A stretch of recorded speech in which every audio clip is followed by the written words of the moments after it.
एक मर्तबा एक आदमी उसके ससुर से नाराज रहता था, एक शख्स उसके ससुर से नाराज रहता था और नाराजगी थी ससुर दामाद में। तो ससुर से नाराजगी थी, तिजारत के लिए सफर पे जाना था, तो बीवी को कहा कि मैं जा रहा हूं सफर पे। और उसने अपनी बीवी से ये बात कही, उसकी बीवी से ये बात कही कि अगर मेरी गैर मौजूदगी में तू तेरे बाप के घर गई, तो अपनी बीवी को वो शख्स कहता है कि 3 तलाक। 3 से कम की बात तो लोग करते ही नहीं है, 3 से कम की बात तो लोग करते ही नहीं। उस दौर का भी यही हाल था। हालांकि लोगों को मालूम होना चाहिए कि एक तलाक देने पर भी तलाक वाकई हो जाती है, लेकिन उससे फायदा ये होता है कि फिर बाद में आपको 2 के चांस रहते हैं। ये उन्वान पे भी गुफ्तगू हो चुकी है। तो 3 तलाक की उस शख्स ने बात की। अब ऐसी सूरत में वो तो चला गया, उसको इल्म नहीं था कि बीवी को इतना पाबंद करके जा रहा हूं तो आगे पोजीशन क्या होगी। वो गया तो उसका बाप बीमार पड़ गया। भाइयों ने, बहनों ने, माँ ने आकर बहुत समझाया, देख तेरा बाप बीमार है, इसलिए चल के देख ले। उसने कहा मैं नहीं आऊंगी क्योंकि मेरे शौहर ने मुझे कैद लगाई है और उसने कहा कि तेरे बाप के घर गई तो 3 तलाक, 3 पड़ जाएगी एक साथ। इसका मतलब उस दौर में भी 3 को 3 ही मानते थे, 3 को 1 नहीं मानते थे, क्योंकि ये 1 मानने वाले 3 को 1 मानने वाले, ये 3 तसलीस से पैदा नहीं हुए थे।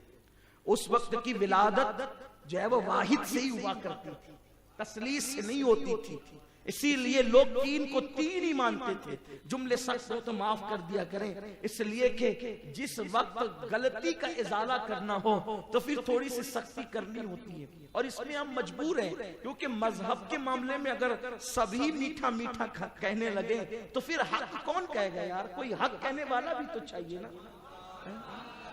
इन तसलीसियों से कहो, इन तसलीसियों से कहो कि दूसरी सदी में भी लोगों का मिजाज यही था, औरतों का मौकिफ भी यही था कि 3 देंगे तो 3 बातें होगी, 3 देंगे तो 1 नहीं कहलाएगी।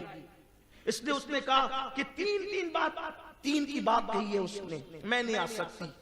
इत्तेफाक से उसका बाप मर गया, इंतकाल हुआ। तो चूंकि बेटी थी ना, बीमार हुआ, अलील हुआ, साहिब फराश हुआ, सीरियस हुआ, बहुत बुलाना आया, बार बार नहीं गई। लेकिन मैयत हुई तो लोगों ने कहा तेरे बाप का आखिरी दीदार तो कर ले। अब बेटी थी, बेटी को बाप से ज्यादा प्यार होता है। उसने सोचा कि आखिरी दीदार अगर ना करूंगी तो जिंदगी भर पछताऊंगी। वो चली गई, मरने के बाद चली गई और गई, बाप के कफन दफन में शरीक हुई। लेकिन जब वापस लौटी तो अब पूरे इलाके के अंदर मसला हवा बन गया कि तलाक हुई कि नहीं हुई। अब बात तो एकदम सीधी सादी थी ना। ये मसला तो होटल पे बैठने वाले हमारे मालेगांव के मुफ्ती भी हल कर सकते हैं ना, जो अखबार पढ़ते फतवा देते हैं, वो लोग भी तो हल कर सकते हैं ना मसला। क्या कि भाई अगर किसी ने ये कह दिया उसकी बीवी को कि तेरे बाप के घर गई तो 3 तलाक चली जाएगी, तो 3 तलाक हो जाएगी ना। बोलो कोई पेचीदा ही है? तो उस दौर के सारे मुफ्तियों ने यही फतवा दिया कि उसकी तलाक वाक़ई हो गई। अब वो अपनी शौहर के साथ, शौहर आया, बहुत परेशान हुआ, लेकिन दानिशमंद था वो।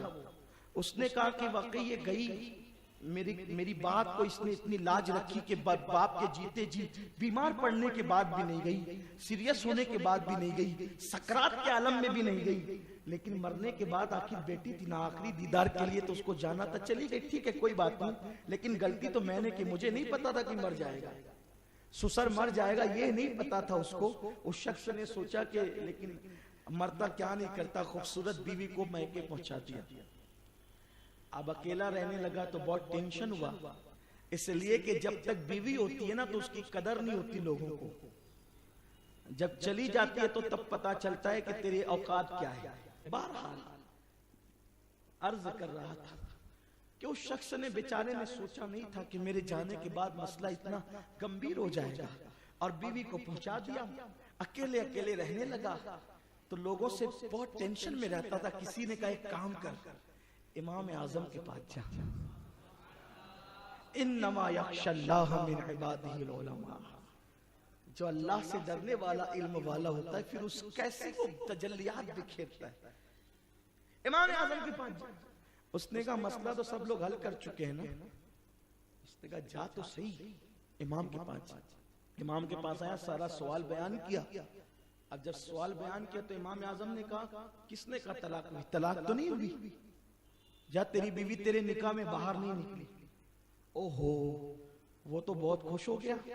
सोचो जो बीवी को मुतल्लिका समझ करके घर पहुंचा चुका हो और गोया कि जिसकी सारी आस टूट गई हो, बताओ उसको निकाह करते वक्त तो जितनी खुशी नहीं हुई होगी ना, सवाल का जवाब सुनते वक्त उसको उतनी खुशी हुई होगी। उसकी खुशी की इंतहा ना रही। वो तो बीवी को लाया, शान से रहने लगा, लेकिन पूरे कूफा के अंदर हल्ला मच गया। पहले की तरह अब भी नोमान अपनी आदतों से बाज नहीं आया, अब भी वो गलत मसले बयान करता है। देखा कितना वाज़ेह मसला, छोटा सा मसला है और गलत बता दिया। जब ये सारे लोग अहले इल्म इस तरह के प्रचार से दो चार हुए तो किसी ने कहा यार हक और दयानत का तकाजा ये कि उससे चल के पूछना चाहिए कि उसने ये गलत मसला आखिर क्यों बयान किया, अपनी आखिरत क्यों खराब की गलत मसला बयान करके। तलाक होने के बाद तलाक नहीं भी ये क्यों कहा? चलो तो सही, देखे तो सही। जब लोग पहुंचे और पहुंचने के बाद का इमाम आपने इतने आसान मसले में गलती कर दी। इमाम उसने फरमाया कौन से मसले में? कहा वो उसके ससुर से जो नाराज था, उसने कहा था कि अगर अपने बाप के घर जाएगी तो तलाक, तो बाप के घर गई तो तलाक नहीं हुई। फरमाया गौर तो करो, वो बाप के घर कब गई? बीमारी में गई? नहीं। सकरात में गई? नहीं। फिर कब गई? मरने के बाद गई, कफन दफन में गई। फरमाया क्या तुमको ये मसला नहीं मालूम है, जब इंसान मर जाता है तो उसका घर फिर उसका नहीं रहता, वो उसके वारिसों का हो जाता है। उसका घर उसका नहीं रहता, वो उसके वारिसों का हो जाता है। और बाप की वरासत में बेटी का भी हिस्सा है। तो वो बाप के घर कहां गई? वो तो अपने घर गई थी। कहा था कि बाप के घर जाएगी तो तलाक होगी, वो बाप के घर नहीं गई, वो तो खुद अपने घर गई। तो अपने घर गई, तलाक कैसे हो सकती है? तब लोगों ने कहा हनीफा अबू हनीफा, तू जहां से बोलता है वहां तक किसी की अक्ल की रिसाई हो नहीं सकती। अल्लाह ने तुझे इतनी अक्ल अता की है कि अगर तेरी अक्ल से दुनिया की अक्ल का मुआवजा किया जाए तो दुनिया की अक्ल तेरी अक्ल के आदी होकर के रह जाए।